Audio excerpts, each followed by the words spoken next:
Hello বন্ধুরা, তোমরা সবাই কেমন আছো? আমি ভালো আছি। আমি ঘুরে ফিরে আসলাম। এই দেখো, আজকে আমার খুব বাসন কেনার শখ। বাসন মেজে মেজেই আমার দিন যায়। এত বাসন কিনি আর বাসনগুলো ব্যবহার করি। তবুও আজকে দেখি রাস্তায় বিক্রি হচ্ছে ঘরের সামনে।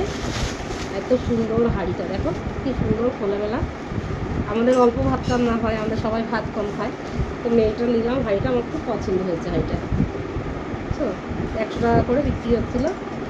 এই হাঁড়িটা নিলাম। অনেক কিছু বিক্রি হচ্ছিল, কিন্তু 100 টাকা করে বেশি কিনিনি। এই গামলাটাও কিনেছি, কি সুন্দর।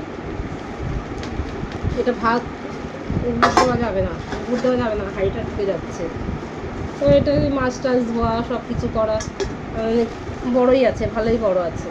এই দুটো কিনলাম 100 টাকা করে, আমার খুব পছন্দ। আর হচ্ছে বাসন কিনতে আমার ভীষণ ভালো লাগে। আমি সংসারের জিনিসটাই বেশি কিনি বাইরে বেরোলে, তাই কিনলাম। তোমাদের সঙ্গে শেয়ার করলাম। টাটা বন্ধুরা।